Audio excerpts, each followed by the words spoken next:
Ya algún tiempo que no tenía el gozo de compartir con vosotros el ministerio de la palabra, y cuando me avisaron de que si había posibilidades de regresar con buena nueva, encantado. Dije tanto a Daniel como a Bori que para mí es un placer siempre estar con vosotros y poder compartir en el poder del Espíritu Santo las Escrituras y poder ser de bendición a la Iglesia.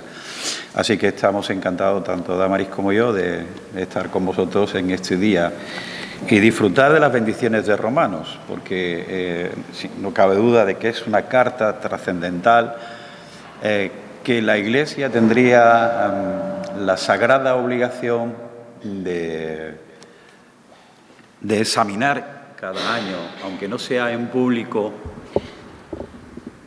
porque no diera lugar, y hay otras partes de las Escrituras que hemos de analizar, pero sí cada creyente debería tener ese compromiso con el Señor de analizar bien la carta a los romanos y sacar muchísimas bendiciones, porque es un pozo sin fondo, es un escrito lleno de contenido, de sabiduría, de conocimiento de Dios, al que, por desgracia, incluso nosotros como hijos suyos, como creyentes, no conocemos lo suficiente. Pensamos que con saber 4 cosas de Dios, igual que las sabemos de otras personas a nuestro alrededor, lo sabemos todo, pero de Dios es imposible. Y la carta a los romanos nos hace entrar en la mente y en el corazón de Dios para conocerlo mejor y, de paso, conocernos a nosotros mismos.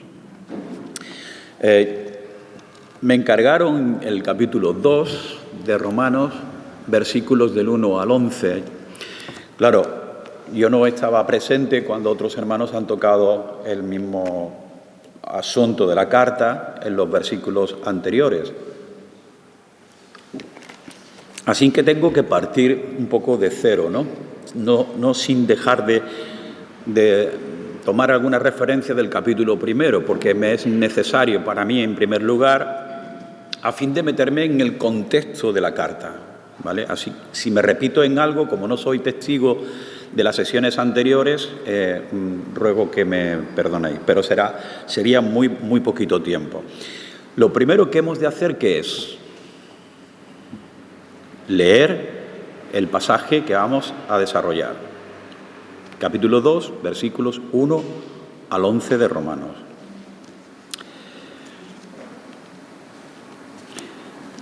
Dice allí: por lo cual no tienes excusa, oh hombre, quienquiera que seas tú que juzgas, pues al juzgar a otro, a ti mismo te condenas, porque tú que juzgas practicas las mismas cosas. Y sabemos que el juicio de Dios justamente cae sobre los que practican tales cosas. ¿Y piensas esto, oh hombre, tú que condenas a los que practican tales cosas y haces lo mismo, que escaparás al juicio de Dios? ¿O tienes en poco las riquezas de su bondad, tolerancia y paciencia, ignorando que la bondad de Dios te guía al arrepentimiento? Mas por causa de tu terquedad y de tu corazón no arrepentido, estás acumulando ira para ti en el día de la ira y de la revelación del justo juicio de Dios, el cual pagará a cada uno conforme a sus obras. A los que por la perseverancia en hacer el bien buscan gloria, honor e inmortalidad, vida eterna. Pero a los que son ambiciosos y no obedecen a la verdad, sino que obedecen a la injusticia, ira e indignación. Habrá tribulación y angustia para toda alma humana que hace lo malo, del judío primeramente y también del griego. Pero gloria y honor y paz para todo el que hace lo bueno, al judío primeramente y también al griego. Porque en Dios no hay acepción de personas. Recuerdo de joven, a poco tiempo de convertido, un año y pico, que los ancianos de mi iglesia me llamaron al cuartito de arriba y donde se supone que las cosas no van a ir muy bien. Hola, ¿qué tal, Juan? ¿Cómo estás? Bien, después del culto.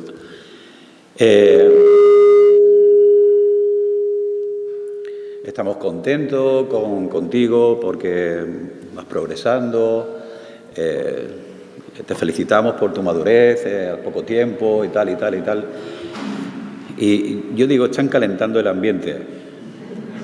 Me dijo, están calentando el ambiente, me están preparando la cuna.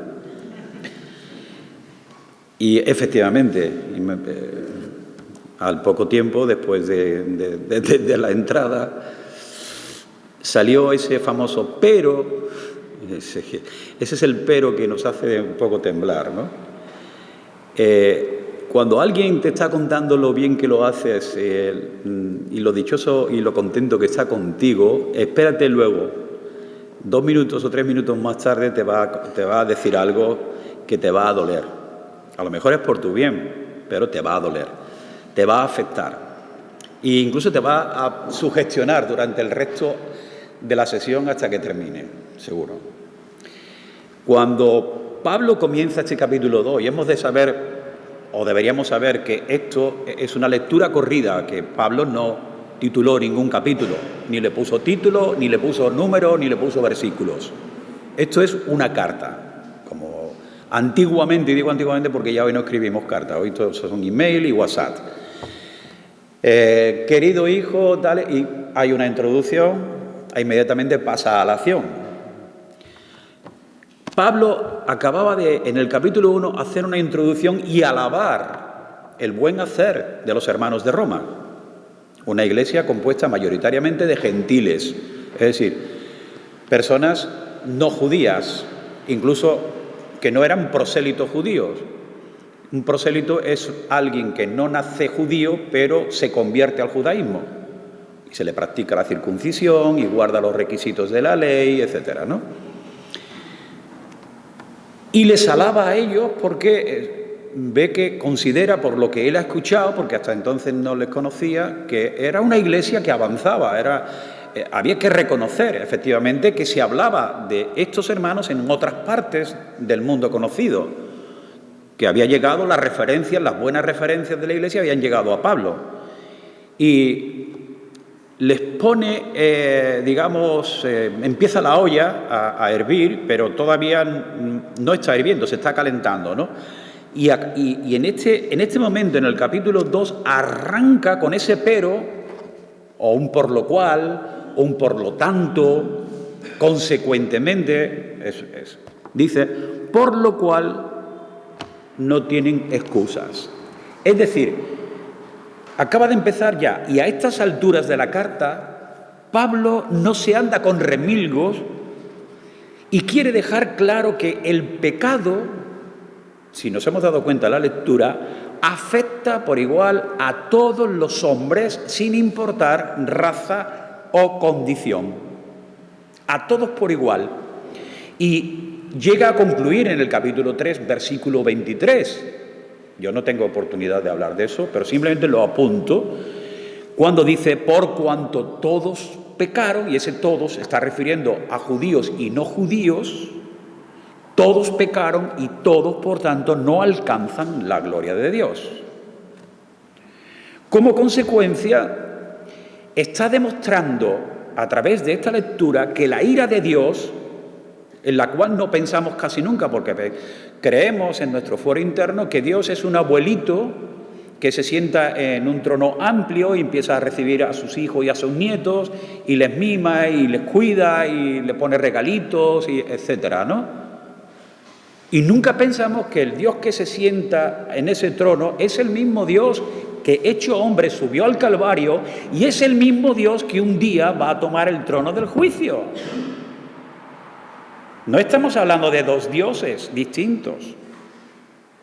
Algunos creyentes dicen, a mí me gusta más el Dios del Nuevo Testamento que el del Nuevo, pero es el mismo, es el mismo.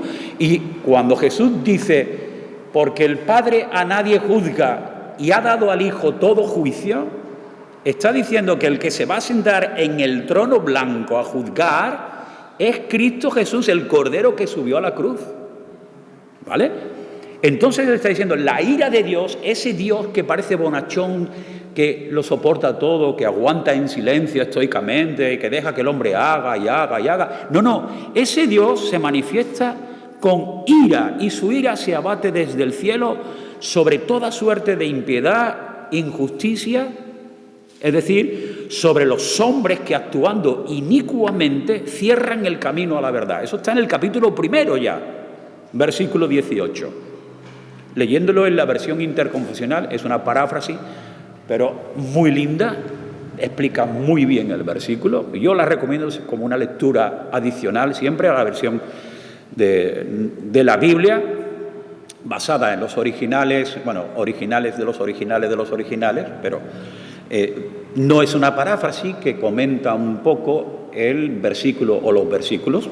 Le dice eso, la ira de Dios se abate desde el cielo contra toda suerte de impiedad e injusticia. Esto es, se abate sobre los hombres que actuando inicuamente cierran el camino a la verdad.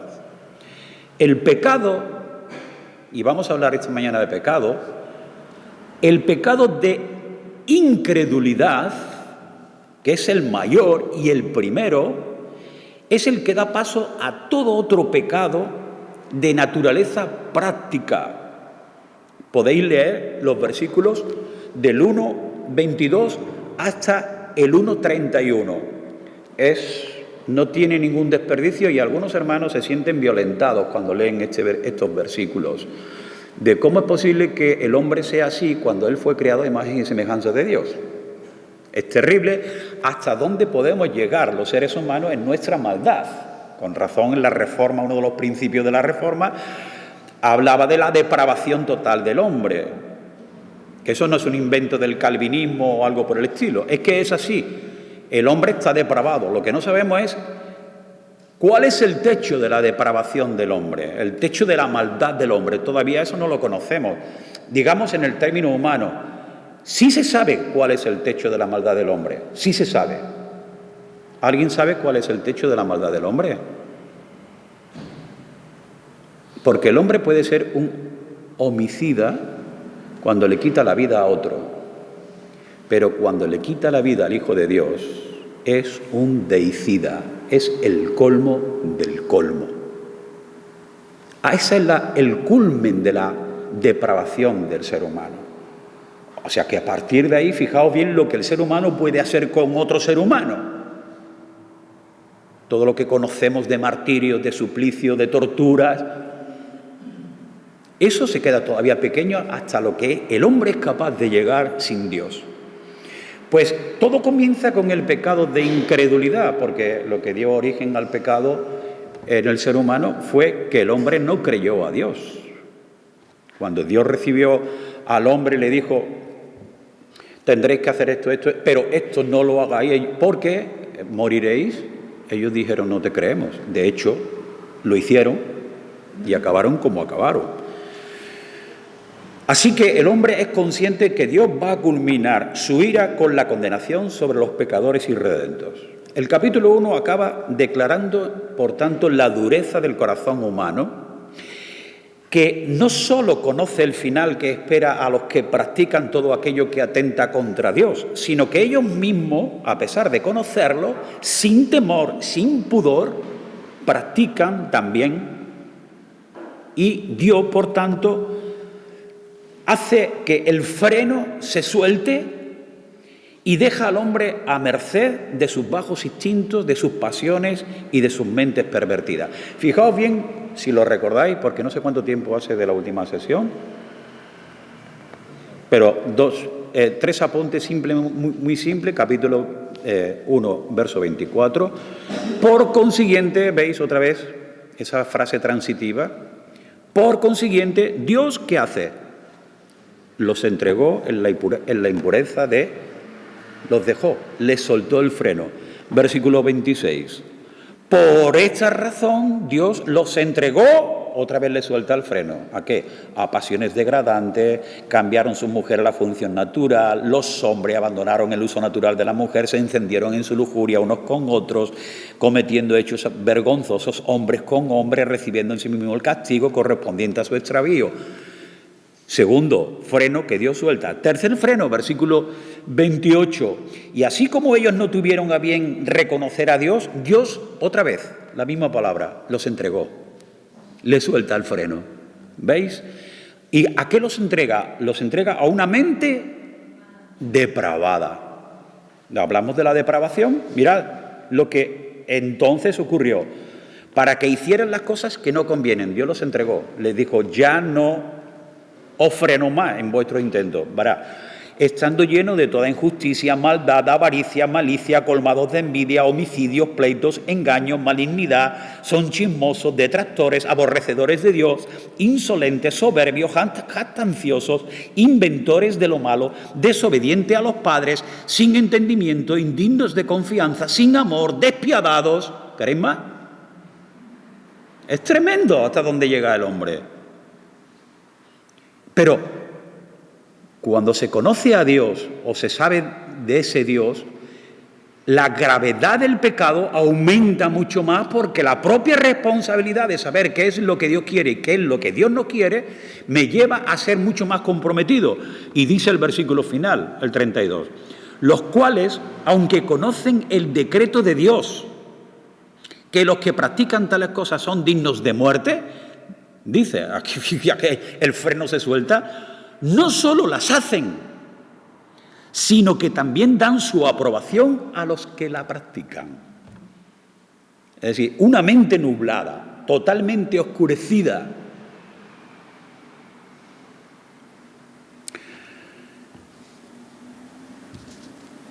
Y empieza el versículo primero del capítulo 2, por lo cual no tienes excusa, oh hombre. Ahora aquí vamos a meternos todos, judíos y no judíos. Quien quiera que sea tú que juzga, pues al juzgar a otro, a ti mismo te condenas. ¿Por qué? Si yo juzgo a Marisa, o a Boris, o a mi mujer, si yo juzgo a ellos, me estoy condenando a mí mismo. ¿Por qué? Porque lo que tú juzgas, lo practico yo también. Ese es el problema. Practica las mismas cosas. Y aquí la palabra juzgar del griego crino es la misma que condenar. O sea, yo cuando juzgo a otro, lo estoy condenando a él. Le estoy diciendo que él es un pecador y no merece que yo me acerque a él. Pero es que resulta que soy tan ciego que yo, que juzgo o condeno, estoy haciendo lo mismo. Y esto es terrible ya, esto ya es el no va más. Bueno, eso lo podéis ver en el testimonio de Jesús, en los evangelios. Aquel que se acercaba a los hombres y juzgaba las intenciones del corazón, fue juzgado por ellos mismos y decía, este demonio tiene. Llamaban a Jesús endemoniado. Hasta eso llega la dureza del corazón. Así que el capítulo 2 comienza con una frase transitiva, por lo cual, consecuentemente de lo que acabo de decir, esto significa para nosotros que el texto que sigue no debe separarse del anterior, ¿vale? No corta Pablo la lectura y dice voy a comenzar una nueva sesión, ¿no? Un punto y aparte, no. Continúa con la misma temática. Lo que acaba de decir en el capítulo 1 tiene una inmediata consecuencia en el capítulo 2. Es verdad que he leído algunos comentarios al respecto y no hay acuerdo entre a quiénes se dirige Pablo a partir de este versículo primero, por lo cual cualquiera que sea, oh hombre, tú que juzgas, no se ponen de acuerdo si se está refiriendo al judío en sí o al gentil. La raza en aquel entonces, para el pueblo de Israel, estaba dividido en dos partes. Unos eran los elegidos de Dios, el pueblo de Israel, los escogidos de Dios, y otro el resto del mundo.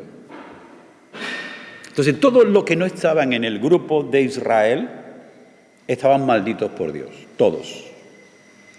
Ellos se atrevían, por tanto, a juzgar al resto del mundo por ellos mismos, sin considerarse de ningún modo y en ningún tiempo iguales a esos. Ese era el mundo de entonces. Y cuando hablamos de cuando Dios amó al mundo, estaba hablando de que las dos razas en las que estaba dividido el mundo fueron objetos del amor de Dios. Quiero decir que desde el principio Dios no distinguió entre el judío o el no judío para salvación.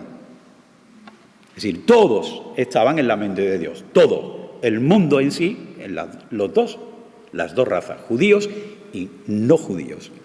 Vale, entonces, ¿a quién se está dirigiendo Pablo en este momento? ¿Al judío o al gentil?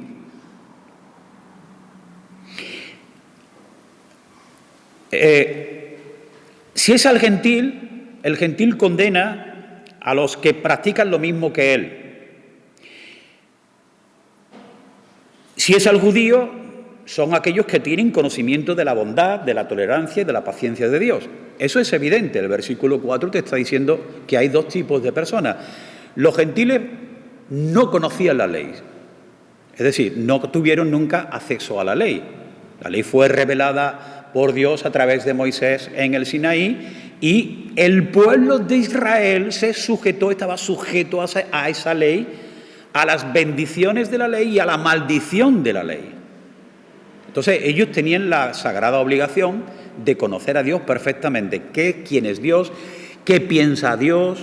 ¿Qué proyectos tiene Dios? ¿Qué promesas son las de Dios? Porque estaban cerca de las Escrituras. O sea, esto era el pan de cada día de los israelitas. Y había una especie de grupo sagrado que eran los escribas, acompañados por los sacerdotes, la gente capacitada para enseñar al pueblo, y tenían que vivir las Sagradas Escrituras, no solamente leerlas, conocerlas, sino vivirlas. Así que era un pueblo de privilegio. Pues con razón dice el Señor ya al principio, y me seréis santos. ¿Por qué? Porque yo lo soy. ¿Me conocéis a mí? Mi ley habla de mi carácter. Los 10 mandamientos hablan del carácter de Dios. Esa ley no ha pasado, esa ley no ha caducado, señores. Ojo con aquellos que dicen, no, yo ya no tengo que vivir la ley. No lo vive para justificación porque tú ya has sido justificado por Cristo Jesús cuando Él resucitó de entre los muertos. Pero la ley es justa, santa y venerada, dice el apóstol Pablo. La ley no ha pasado. Fue cumplida por Cristo, pero la ley no ha pasado en esos aspectos. Ha pasado en el aspecto ceremonial, de lavamientos, de rituales, de sacrificios, de miles de leyes pequeñas de la que está adornada. Pero la ley en general de los 10 mandamientos dados en el Sinaí, esa no ha pasado. ¿O acaso Dios ha dicho que dejemos de amarle a Él sobre todas las cosas? ¿Ha dicho que dejemos de amar al prójimo como a nosotros mismos? No. Y en esos dos principios está recogida toda la ley. Y eso está en vigor. No para vivir por ella, sino para vivir con ella, agradando a Dios. De manera que yo conozca el carácter de Dios, obedeceré y seré agradable a sus ojos. Bien, yo me inclino a pensar que se refiere al judío. De momento no lo ha mencionado, pero lo va a mencionar más tarde. No se va a callar. ¿Por qué digo esto? Porque para juzgar a otro, primero tienes que tener un amplio conocimiento de la ley. No me digáis que los jueces llegan a ser jueces porque le ha tocado en suerte y han sacado un numerito de una bolsa. Tienen que estudiar leyes, tienen que acoplarse a las leyes, conocer los entresijos de las leyes, para cuando se sienta en un tribunal, juzgar, aunque sea una perogrullada, juzgar en justicia, conforme a la ley, no conforme a mi gusto personal, no conforme a lo que yo tengo delante, si me agrada o no me agrada este señor o esta señora, si viene bien vestido o mal vestido, si habla más bruto o habla más fino, no, conforme a la ley. ¿Quién conocía la ley de Dios mejor que los judíos? Nadie. Y ahí está el asunto. Yo creo, por tanto, que estas palabras que recoge el capítulo 2 de Romanos van dirigidas al judío. Porque no lo voy a tocar de fondo, pero lo tengo que leer porque si acabo de decir eso tengo que demostrarlo. En el versículo 17 de ese capítulo 2, pero que no me toca darlo a mí, le dice: pero si tú que llevas el nombre de judío y te apoyas en la ley, tú que te glorías en Dios y conoces su voluntad, tú que apruebas las cosas que son esenciales, siendo instruido por la ley, tú que tienes en la ley la expresión misma del conocimiento y de la verdad, tú, pues, que enseñas a otros, ¿no te enseñas a ti mismo?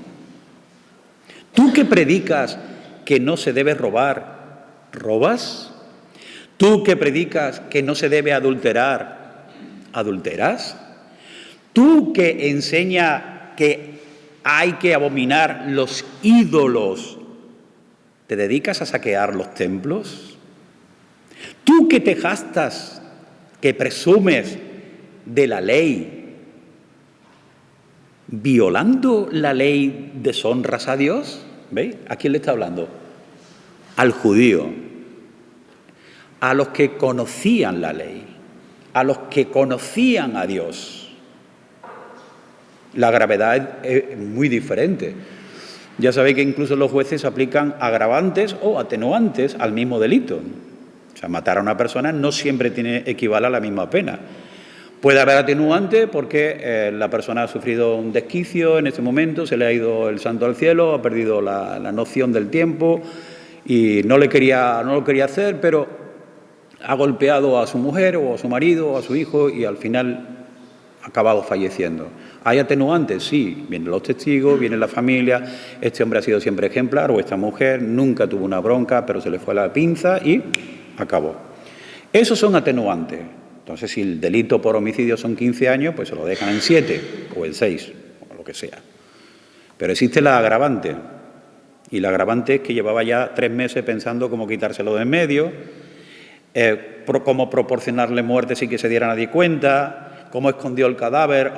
Y digo estas cosas porque esto es normal en las noticias hoy, como lo descuartizó, lo metió en contenedores distintos y todas esas cosas. Esos son agravantes. Entonces, en vez de 12 años, son 20, por ejemplo. ¿Veis? El judío no tenía nunca atenuantes respecto a la ley, siempre agravantes. ¿Por qué? Porque tú eres maestro. Pero tú estás haciendo lo mismo que aquellos que no conocen la ley. Y te estás jactando, o sea, te estás aprovechando de Dios, estás abusando de Dios. ¿Por qué el judío juzgaba al gentil practicando lo mismo que él? Pues el judío creía, el judío me refiero al pueblo judío, ¿no? Pero sentían como una especie de orgullo, ¿no? Creía que su estatus de pueblo escogido le daba preferencia en su trato con Dios y que el Altísimo pasaría por alto sus pecados mientras condenaba los mismos pecados en los pueblos gentiles. O sea, si yo formo parte del pueblo escogido, Dios va a tener en cuenta esa condición y no me va a condenar como esos perros gentiles que no tienen derecho a nada. Estos sí que tienen, esos son paganos. Pero a mí no. ¿Recordáis la oración de aquel hombre que aburrido se fue al templo? Dios había echado un ratito allí y se puso a orar en voz alta. ¿Recordáis? Señor, todo el mundo lo veía. Te doy gracias porque no soy como este publicano. Las manos muy altas. Yo cumplo la ley perfectamente.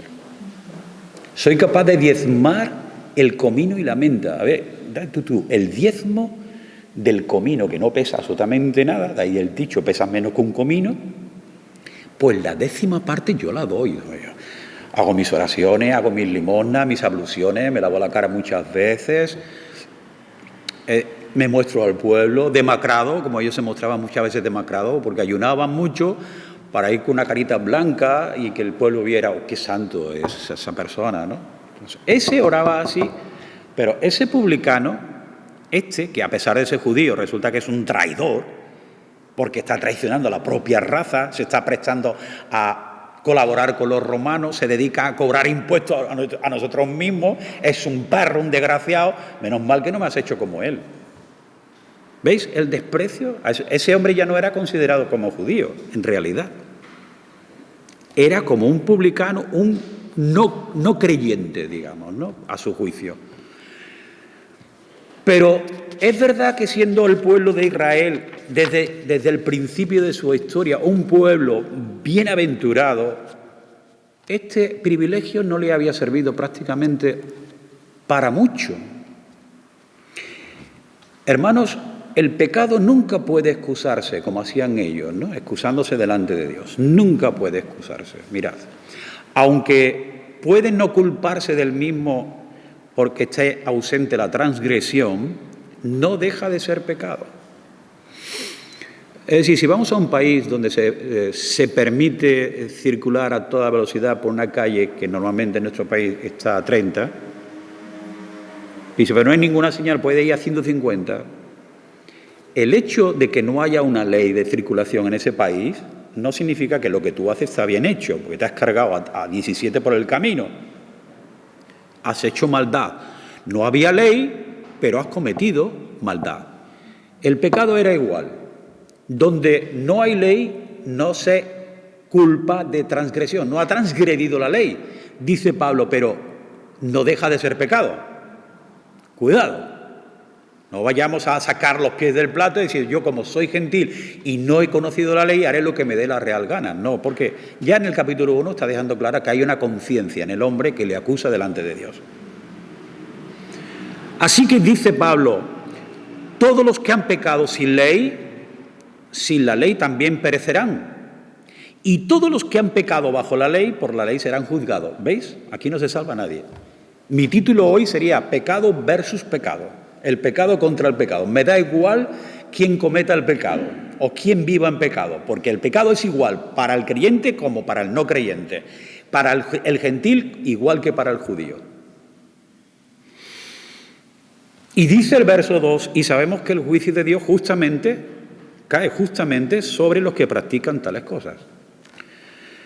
Mirad, es verdad que en Dios para salvación no hay acepción de personas.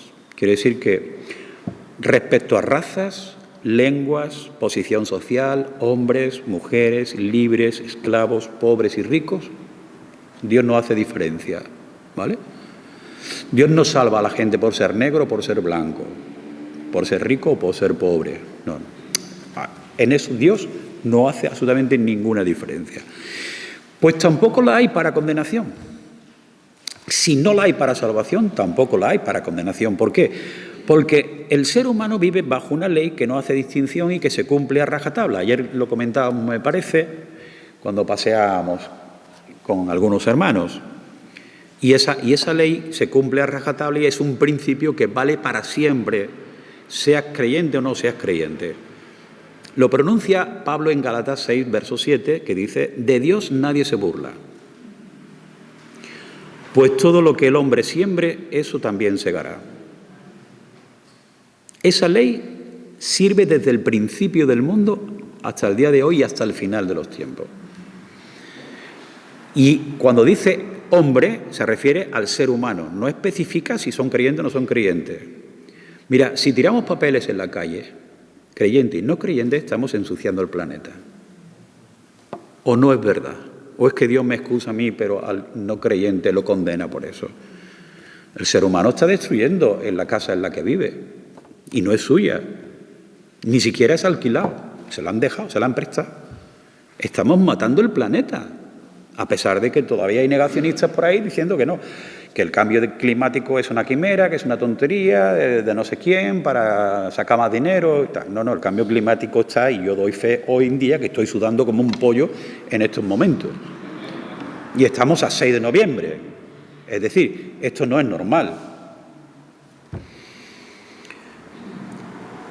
De Dios nadie se burla, pero el hombre se rodea de prejuicios. El hombre no juzga por igual a un rico que a un pobre. Cuando se habla de los casos que se juzgan y sale en la prensa, Y hablamos de una persona famosa y le atendió en todo no sé qué, fue un fulanito de Benjumea, de los Benjumeas de siempre, no sé cuánto. Es decir, un abogado súper carísimo. Y al desgraciado que le han aplicado un abogado de oficio que está queriendo terminar la sesión para irse a su casa porque le dan, si son 20 euros o 30 euros por defender a una persona que no tiene economía, ese hombre está que no tiene deseo de partirse la cara por su cliente. Escasos ejemplos hay, que es verdad que lo hacen, ¿no? Pues no es igual, la justicia no se aplica igual a un rico que a un pobre, no es igual. Los jueces están sugestionados por el color político. ¿Por qué hay tanto jaleo con la renovación del Consejo del Poder Judicial, con el Tribunal Constitucional? ¿Por qué los jueces tienen que ser de derecha o de izquierda? Señores, un juez es un juez. Y si tú te sientas a juzgar en un tribunal, tiene que imperar la ley. ¿Qué tiene que ver el color? Hay un delito flagrante y dice, el Tribunal Constitucional se ha pronunciado y hay 4 a favor y 3 en contra. Pero vamos, 4 a favor y 3 en contra ¿de qué? Si es culpable, si ha transgredido la ley, si se ha visto clarísimo. Pues no, señor, uno de derecha y otro de izquierda.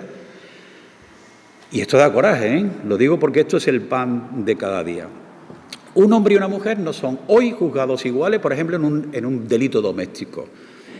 Si la mujer le pega al marido, que las hay, una faltita, de esto, y por algo habrá sido, a saber lo que le habrá hecho él a lo largo del tiempo. Pero si el marido le pega a la mujer, agárrate que vienen curvas. Es el mismo delito. A lo mejor el guantazo no es tan fuerte en uno que en otro por la constitución física. Pero, pongo un ejemplo, son tontos, pero yo a mí me gusta poner mis ejemplos tontos porque es lo que yo vivo, los ejemplos tontos de cada día, ¿no?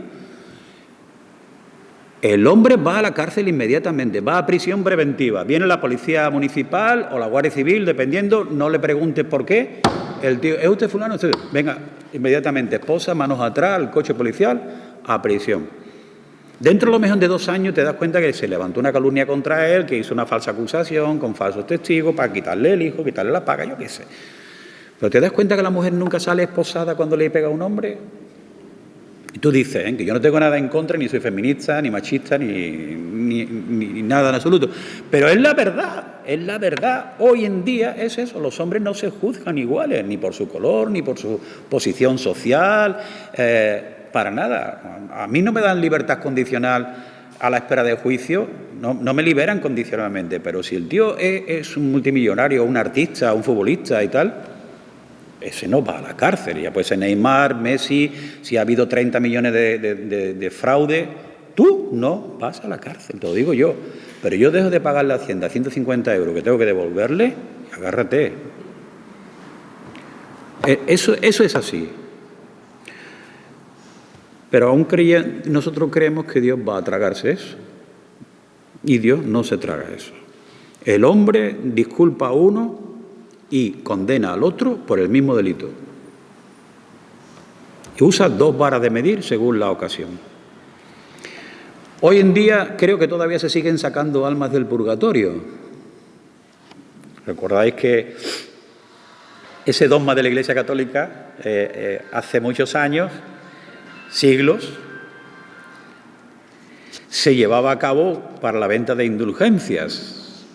Es decir, a los que no conocen mucho esa tradición católico-romana, porque han nacido ya dentro del seno de la Iglesia evangélica, por familia, sus padres, abuelos, etcétera, a lo mejor no conocen mucho ese asunto, pero hubo un tiempo en el siglo XV, XVI, XVII, hasta hoy, que eso no ha cesado, donde tú puedes comprar 250 años de perdón, ¿vale? O 1500, depende de cómo te llegue el bolsillo, ¿no? Porque tú vas a ir al purgatorio cuando mueras, no vas a ir al infierno, vaya a una cárcel de momento donde vas a vivir cómodamente, sin sufrir demasiado durante un tiempo, pero si hay muchas misas por ti y se pagan mucho dinero a la Iglesia romana, entonces eso va a hacer mérito delante de Dios para sacarte de ahí tarde o temprano. O sea que, y así se ofrecían muchas misas, más que misas, rogativas, recuerdos, y venga a engordar las arcas del catolicismo romano para llevar a cabo sus obras, etcétera, etcétera. Bueno, aún se siguen sacando almas del purgatorio hoy en día. No me voy a meter en la doctrina del purgatorio porque ya sabéis vosotros que el purgatorio no existe, no aparece por ningún sitio en la Biblia, y el que entra en el juicio de Dios entra para condenación. Punto, pelota. No hay más. Pero todavía la gente aún sigue creyendo eso, ¿no? ¿Podemos ir al cielo? Sí, dependiendo de qué. Según el dinero empleado en hacer misas rogativas por los difuntos. Así que el pobre que no tiene un céntimo, ni nadie que se quiera acordar de él, ese está de por vida condenado para el infierno, y que se tueste y se achicharre 20 millones de veces. Ahora, el cielo, eso es otra cosa. El cielo será ocupado por los religiosos, por los famosos, por los ricos, por los poderosos, por los flamencos, por los toreros, por los artistas. Va a estar así, aquello va a ser 2 ferias o 3 ferias de abril todas juntas. Porque además hay dinero y tú has dejado dicho, háganse misas por mí incesantemente. Aunque no creas, tú hazlas por si acaso. Ahora, el juicio del cual nos habla Pablo no solo se refiere al que tendrá lugar al final de los tiempos, nos guste o no nos guste, sino que Dios condena toda acción impía en toda época y en toda circunstancia, y torna en desgracia lo que el pecado engendró para provecho. El juicio de Dios permanece sobre la tierra permanentemente. Estamos cosechando lo que estamos sembrando y eso forma parte del juicio de Dios. Así que cuando sigamos sembrando y no haya fruto, porque no llueve, como lo interpretaban los antiguos israelitas, decían, no tenemos cosecha. Y esto viene de Dios, señores. Esto no es porque el clima esté cambiando, decían los judíos. Esto viene de Dios. Estamos haciendo mal las cosas y la tierra nos está maldiciendo. Y llevamos 3 años sembrando y llevamos 3 años que no comemos. Y eso sabía que era juicio de Dios sobre su pueblo. Lo pregunta el Señor a través del libro de Malaquías y le habla a los religiosos, a los sacerdotes, a los escribas, a los que supuestamente conocían mejor a Dios. ¿Por qué sembráis y no cosecháis? ¿No os habéis preguntado? ¿Por qué lo hacéis? Clamáis a Dios y no llueve, la tierra está dura. No agarra la semilla, imposible. ¿No os preguntáis por qué? Es consecuencia del pecado, o sea, Dios juzga permanentemente. Lo que pasa es que esos juicios no se le achacan a Dios. Se le achacan a otras muchas cosas, a la mala suerte, a un periodo de sequía que dicen los pronósticos del tiempo, al cambio climático, que es verdad que existe, y a otras muchas cosas, ¿no? Pero Dios no entra en esos juicios, no, Dios entra en esos juicios. La tierra es suya, como el resto de la creación, y todo lo que hagamos viene contra nosotros. Dios juzga. Sin importar el tiempo que Dios pueda tardarse, las obras impías, igual que las obras piadosas, nunca quedan sin fruto, ni en esta vida ni en la venidera. Siempre hay un fruto para aquellos que obran el bien y siempre hay maldición para aquellos que obran el mal. Por eso pregunta, ¿y piensas esto, oh hombre, tú que condenas a los que practican tales cosas y hacen lo mismo, que escaparás al juicio de Dios? Es una pregunta que no necesita respuesta, ¿vale? No va a esperar Dios que alguien se levante y diga, yo lo pienso, yo creo que no. No.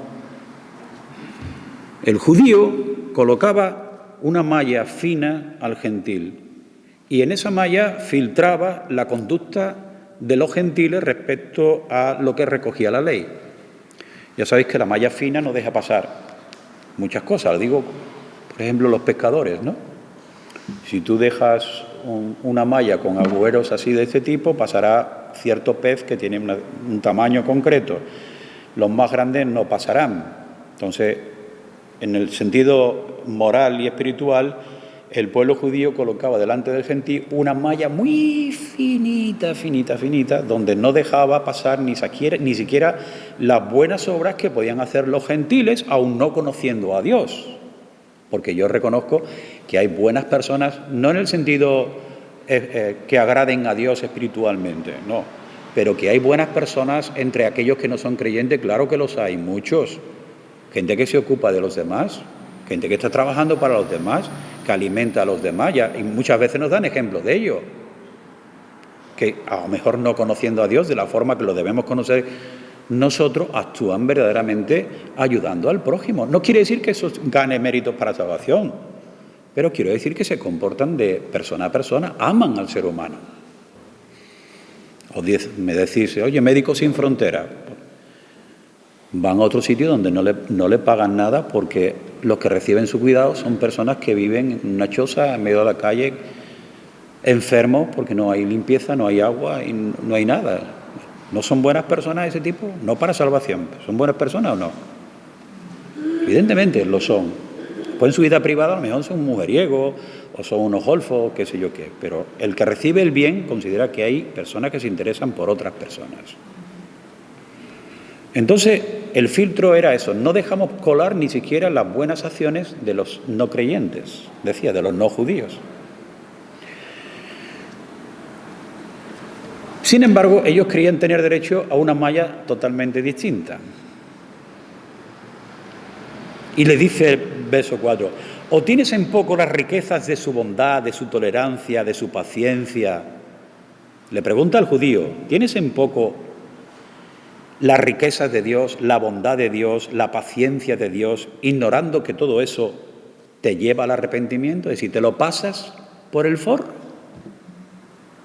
Es decir, eres tan malo que todo lo que Dios, que quieres ignorar que todo lo que Dios está haciendo es para llevarte al arrepentimiento frente a Él. ¿Pasas tan olímpicamente de Dios que ni siquiera piensas en eso? Que lo que Dios está teniendo contigo es una paciencia tremenda porque quiere llevarte al arrepentimiento. Encima te estás burlando de Dios. Tú, que como judío conoces a Dios. Esa era la malla grande, de agujeros grandes, que el judío se ponía delante de él. Al gentil, malla fina. Para nosotros todo cuela. La malla grande, de grandes agujeros, era esa estéril, seca, improductiva, autoconfianza que los judíos tenían en ellos mismos por ser el pueblo escogido. Ignorando que esa condición le fue otorgada por Dios, no por méritos propios. Ellos se juzgaban muy fieles. Tanto es así que aquel que tenían delante, al maestro, le dicen, nosotros somos hijos de nuestro padre Abraham, pero tu padre no lo conocemos. ¿Qué le estaban llamando? Bastardo. Al Hijo de Dios. ¿De qué puedo presumir? Decía el fariseo, el sacerdote y todo eso. De que mi antepasado fue Abraham. El tuyo no lo sé. O sea, hemos de remontarnos 3.000 años atrás o 2.000 años atrás y decir, nosotros procedemos de Abraham. Tú no sabemos de dónde procede. No le juzgaban porque mostraba a Dios a través de sus actos, de sus palabras, de sus hechos. No juzgaban a Jesús por eso. Juzgaba a Jesús porque Él los condenaba. Y les dice, si fueseis hijos de Abraham, me conoceríais a mí porque Abraham habló de mí, pero vosotros no sois hijos de Abraham. Y esto duele, y esto le duele a cualquiera. Vosotros sois hijos de vuestro padre el diablo. Eso es para no volver, ya. ¿Entiendes? Eso es para no volver. Decía así el Señor a la nueva generación de israelitas que se iban a adentrar en la tierra de Canaán. Ya estaban preparados para entrar. Ya sabéis que Dios condenó a la generación que se atrevió a atentar contra Moisés, que era como atentar contra Dios, los desechó a los mayores de 20 años para arriba porque no quisieron creer que Dios les había dado la tierra de Canaán, y a pesar de la oposición de los enemigos, ellos entrarían en esa tierra. Ellos dijeron, no vamos ni muertos, vamos. Allí no voy yo. Allí la tierra se come a los hombres. Allí hay gigantes enormes y ciudades con murallas muy altas, yo no voy. Y se dieron la vuelta. Toda esa generación murió. Y el pueblo fue llevado a vivir durante 40 años en la misma zona, dando vueltas alrededor de ciertas zonas. Durante 40 años, que se dice pronto, ¿eh? Claro, toda la generación de 20 años para arriba murió, poco a poco. Pero nació otra generación, gente que no había tenido las experiencias del Sinaí, se lo habían contado sus padres o sus abuelos, y entonces había que ponerlo al día. Por eso se escribe el libro de Deuteronomio, que significa segunda ley. Es la misma ley, pero dada a la gente que no conocía la ley primera. Les recuerda, Dios a través de este libro les dice, y eso serían gente joven en edad, capítulo 7, porque tú eres un pueblo santo para el Señor tu Dios. El Señor tu Dios te ha escogido para ser pueblo suyo de entre todos los pueblos que están sobre la faz de la tierra. El Señor no puso su amor en vosotros, ni os escogió por ser vosotros más numerosos que otros pueblos, pues erais el más pequeño de todos los pueblos. En realidad el pueblo de Israel estaba en los lomos de Abraham, pero Abraham no era judío. Eso se olvidó muy pronto en la historia de Israel, hasta llegar a los tiempos de Jesús. Abraham no era judío. ¿O no sabéis que Abraham no era judío? Abraham era arameo. Él procedía de Mesopotamia. Tenía familia en Harán, que es, si no recuerdo mal, es la Persia actual, que entonces no era Siria, la Siria actual, en Harán. Él no era judío porque el pueblo de Israel todavía no había nacido. Él era un arameo. Pero en los lomos de Abraham ya estaba Israel. Pero el Señor nos dijo que en el pueblo de Israel estaba la salvación. ¿A qué no dijo eso? En los lomos de Abraham sí, y se refería al que habría de venir. Él bendecirá a toda familia de la tierra. ¿Quién fue ese? El judío Jesús de Nazaret. Así que en Abraham también venimos nosotros, porque dice que los verdaderos hijos de Abraham no son los que viven apegados a la ley y viven para cumplirla y por ella obtener vida eterna, no. Los hijos de Abraham son los que creen a Dios, como creyó Abraham. Así que no es el padre de los judíos, no, es el padre de todo aquel que cree a Dios. Pero ellos tenían el emblema aquí muy grande. Nosotros somos hijos de Abraham y tenemos un notorio arraigo, que a veces digo, los protestantes también hemos usado mucho esa palabra, desde el tiempo de la democracia, de la nueva Constitución, y han dicho, es que yo tengo notorio arraigo porque mi abuelo fue esto, el otro, mi padre también lo fue, yo también lo soy, mis hijos lo son.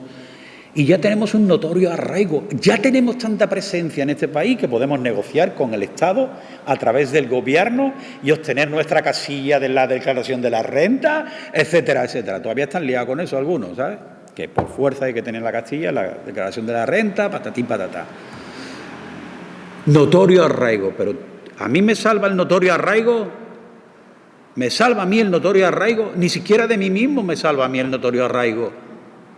El judío tenía notorio arraigo. Yo soy hijo de Abraham. Mi religión es milenaria. Lo tuyo no. Lo tuyo acaba de empezar. Lleva un grupo ahí de ¿cuánto dice que tenéis?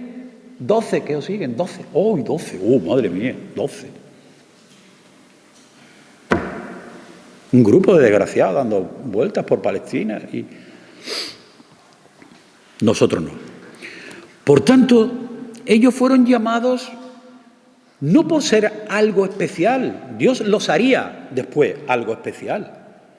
Fueron llamados para ministrar su gracia, siendo constituidos como un reino de sacerdotes y una nación santa, según Éxodo 19:6, que son las mismas palabras que se dirigen a nosotros en la primera carta de Pedro.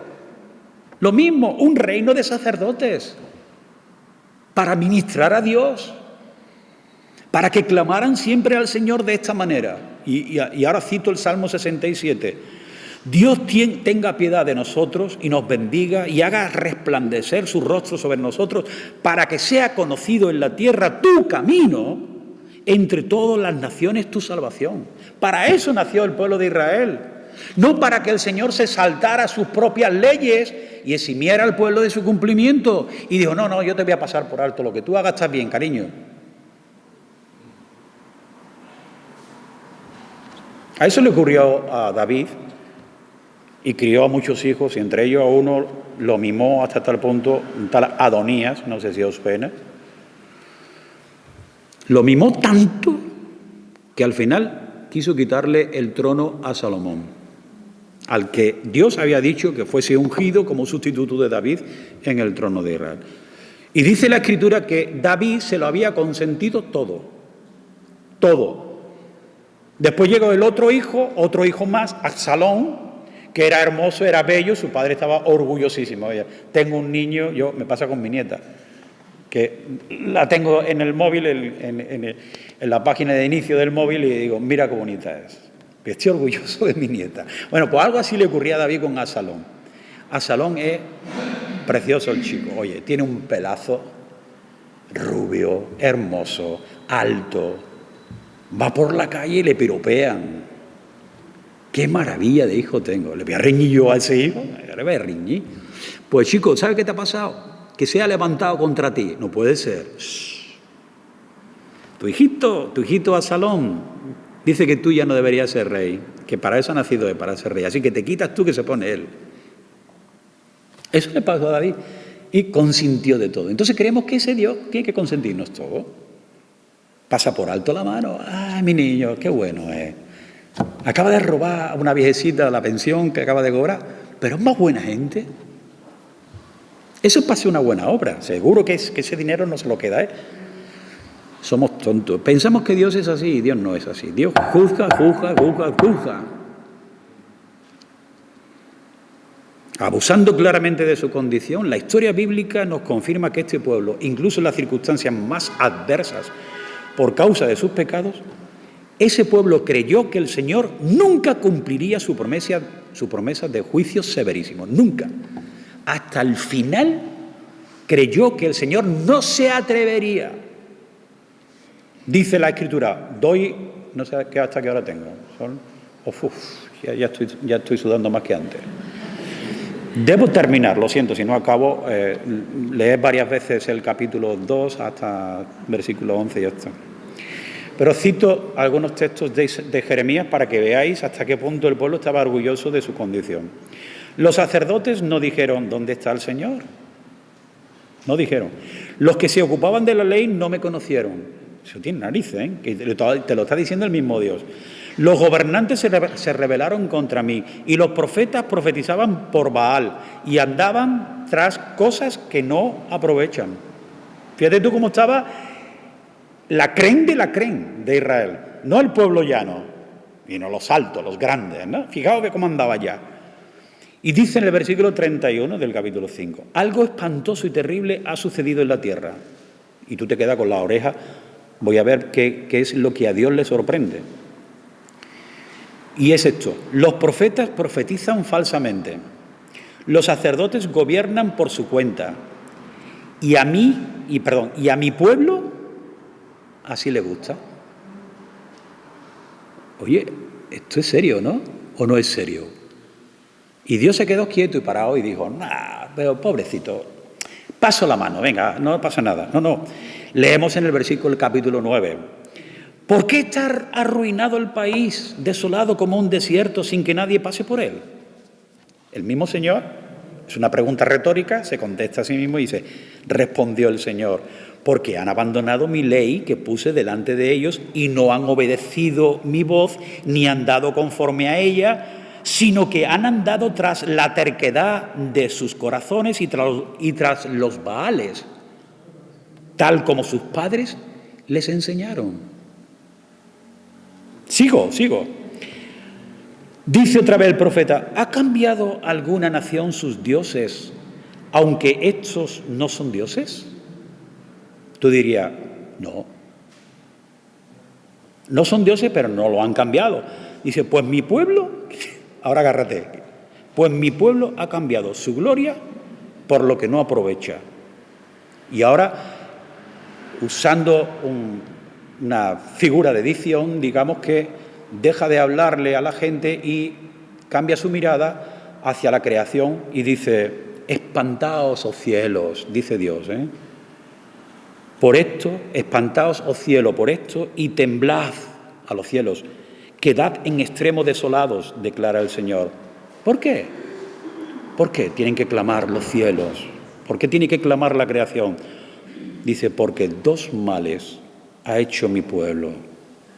Me han abandonado a mí, fuente de aguas vivas, y han cavado para sí mismo cisternas, depósitos, dice, cisternas agrietadas, depósitos agrietados que no retienen el agua. Fija bien hasta dónde llega la dureza del corazón de Israel. Y por último, esta cita del capítulo 15, porque tú dices: bueno, sí, pero son malos, pero yo tengo que orar por ellos. ¿Te parece bien, Señor, que yo ore por este pueblo que está muy duro? ¿Y quién de nosotros diría que no? ¿No hemos de orar por aquellos que caen siendo nuestros hermanos, etcétera, etcétera? Claro. Pero ellos se preguntan: bueno, pues oraremos por el pueblo, a ver si tú puedes bendecirlo. Pues Dios dice en el capítulo 15 de Jeremías: en cuanto a ti, le dice al profeta, no ruegues por este pueblo. ¿Te quedas? Dice: ¿cómo? No ruegues por este pueblo, ni levantes por ellos clamor ni oración, ni intercedas ante mí, porque no te oiré. Arrea. Entonces el Señor juzga, es verdad que juzga el pecado, condena el pecado, no lo pasa por alto. Y dice Jeremías: entonces el Señor me dijo, aunque Moisés y Samuel se presentaran ante mí, fíjate tú que está hablando de dos personajes que fueron ejemplos en Israel en la historia, mi corazón no estaría con este pueblo. Échalos de mi presencia, a estos dos, Samuel y Moisés, y que se vayan. Dios cierra su oído y le dice al profeta que no ruegue ni interceda por ellos. A pesar del intenso dolor que supuso la destrucción de Jerusalén y el templo, a pesar de las posteriores promesas de restauración misericordiosa de parte de Dios que se ve en Jeremías 42, a pesar del aviso profético de que no huyáis a Egipto pensando que vais a salvaros de la hecatombe, no, porque allí vais a sucumbir, a pesar de todo eso, ellos prosiguieron con su plan. Provocaron la ira del Señor, incluso en aquella tierra lejana, y se les escucha decir a través del profeta Jeremías de nuevo, en cuanto al mensaje, le dicen al profeta a ellos, fijaos qué violencia, en cuanto al mensaje que nos has hablado en el nombre del Señor, no vamos a escucharte, sino que ciertamente cumpliremos toda la palabra que ha salido de nuestra boca. Haremos lo que nos dé la gana y quemaremos sacrificios a la reina del cielo, derramándole libaciones, vino sobre el sacrificio, ¿qué significa, no? Como hacíamos nosotros, nuestros padres, nuestros reyes y nuestros príncipes en las ciudades de Judá y en las calles de Jerusalén. Señor, Señor, que no te creemos. Perdonad la expresión, pero eso es lo que le hicieron a Dios. Los que deberían conocer su ley. No te creemos, haremos lo que nos dé la real gana y vamos a seguir ofreciendo sacrificio a los dioses. Y eso ya viene de antiguo, eso no era nuevo. Haremos lo que nos dé la gana. Y se fueron a Egipto, huyeron y el Señor los persiguió hasta Egipto. Todos los que se fueron huyendo de la hecatombe, al final también cayeron malditos por Dios. Ellos no tuvieron en cuenta la longanimidad de Dios, su bondad a través de los siglos. Eso debería haberles guiado a ellos, contritos y humillados, al arrepentimiento en polvo y ceniza. Haber dicho: Señor, perdónanos en tu misericordia, no merecemos nada, pero hemos transgredido tu ley una vez y otra vez hasta el aburrimiento, y tú has tenido paciencia y en tu bondad me has guiado a reconocer mi pecado. Y ahora, Señor, muéveme por tu Espíritu a alabarte, a bendecirte, a adorarte y a servirte, como no lo he hecho hasta aquí. Ese pueblo no se humilló delante de Dios. Ayúdame a cambiar de actitud, a reorientar mis metas, a vivir de acuerdo a tu palabra, a tu voluntad. Pero dice, no, por esto la terquedad de su corazón les persiguió, un corazón no arrepentido que acumula ira para el día de la ira y de la revelación del justo juicio de Dios, quien va a pagar a cada uno conforme a sus obras.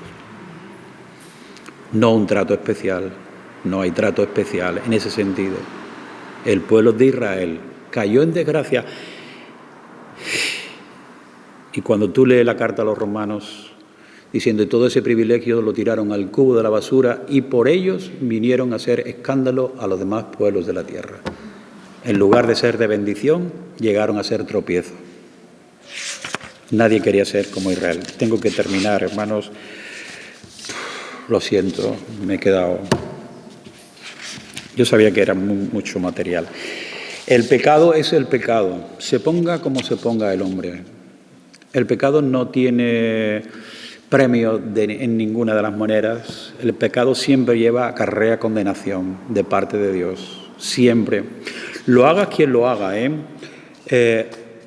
había una frase, hay un texto que he entresacado de uno de los sermones de Spurgeon, mis queridos amigos y hermanos que habéis recibido esto durante tiempo. Estoy revisando más sermones todavía para poder enviar.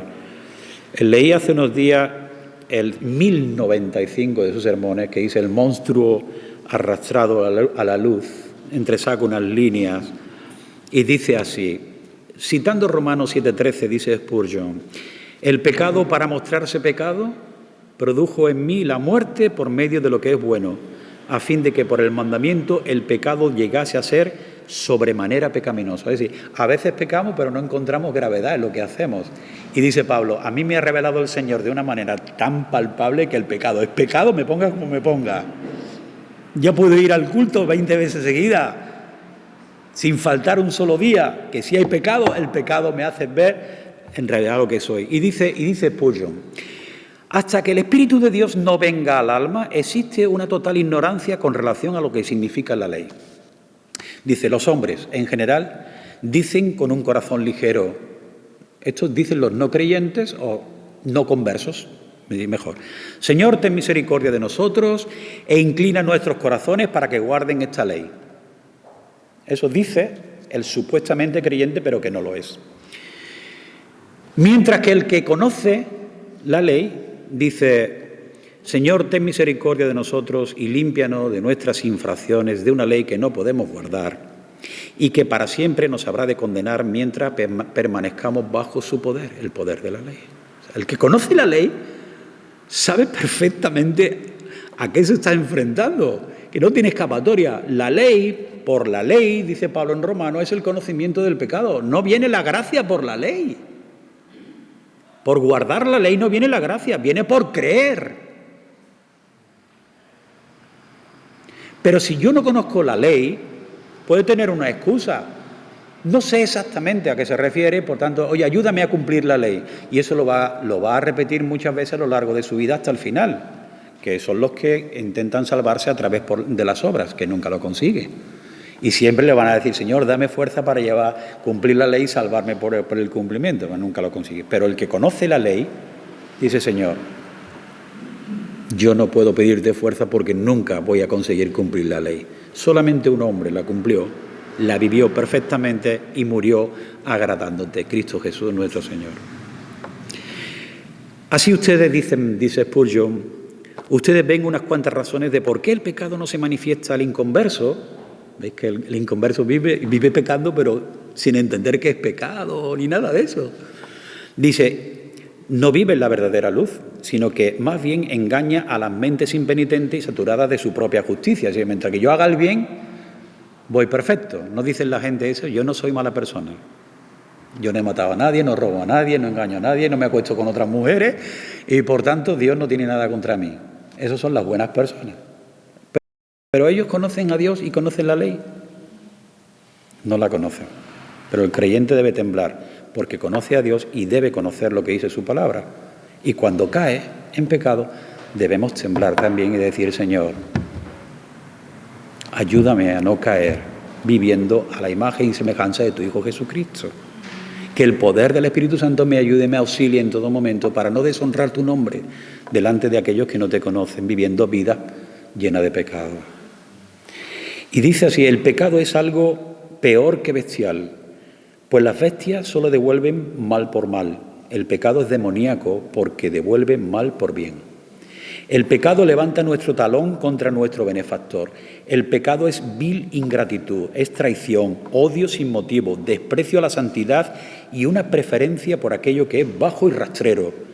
Pero, ¿a dónde voy?, dice Spurgeon. El pecado es pecado. Y en esa palabra lo he dicho todo. El texto que hemos leído, dice Spurgeon, nos dice, el pecado para mostrarse como Satanás, punto suspensivo, dice, no, pues el pecado es peor que el diablo. Peor que el diablo. Pues Dios hizo que el diablo fuera lo que es. Satanás, como una existencia, es criatura de Dios, mientras que el pecado nunca fue criatura de Dios. Su naturaleza y su origen son completamente aparte de Dios. Hablo del pecado. El pecado es todavía peor que el infierno, pues es el aguijón de ese terrible castigo, dice Spurgeon. Y ahora cita una frase muy corta a un escritor llamado Thomas Brooks, que decía, el pecado es la única cosa que Dios aborrece. ¿Por qué? Porque el pecado llevó a Cristo a la cruz. Y ante esto hemos de llorar. Llorar de agradecimiento, porque Él pudo hacerlo, yo no. Él pudo hacerlo. Llevó a Cristo a la cruz, condena a las almas, cierra el cielo y puso los cimientos del infierno. Eso hizo el pecado. Y es terrible vivir a sabiendas, vivir en pecado aquello que somos hijos de Dios. Es terrible que algunos todavía estemos presumiendo, y para vosotros una palabra de aplicación, porque si no, esto sería simplemente un estudio a las prisas, sudando como estoy, y terminamos aquí hasta Dios sabe cuándo. Una palabra de aplicación para vosotros, hermanos, permitírmelo. Lo que hemos leído, lo que hemos oído, no debe quedarse solo en una exégesis más o menos acertada por parte del que os estaba hablando, sino en una clara percepción de que nuestro Dios, desconocido por muchos de los que nos llamamos cristianos, no es alguien con el que podamos jugar, pues Él es santo, Él es soberano, Él es justo, Él es luz y en Él no hay tinieblas ni confusión. Os animo a apreciar su misericordia, su paciencia para con nosotros, sabiendo que ellas, su paciencia y misericordia, nos deben servir como una permanente llamada a hacer el bien, correspondiendo a su amor expresado a través de su Hijo Jesús, quien murió en la cruz por nosotros y resucitó de entre los muertos para justificarnos delante de Él. Por tanto, pido al Señor que Él bendiga el estudio de su palabra en esta carta, bendita carta, para ayudar a su pueblo a ministrar con gracia como un reino sacerdotal, tal como nos dice Pedro en esa primera carta, capítulo 2, versículo 9, siendo luz y sal en medio de la podredumbre de este mundo, apreciando cada día la bondad extensa de Dios para con nosotros, mediante la fe que nos ha sido dada, añadiendo cada día virtudes que puedan exaltar la grandeza del amor de Cristo Jesús. Que así sea, por su gracia y a través de su Espíritu. Dios os bendiga.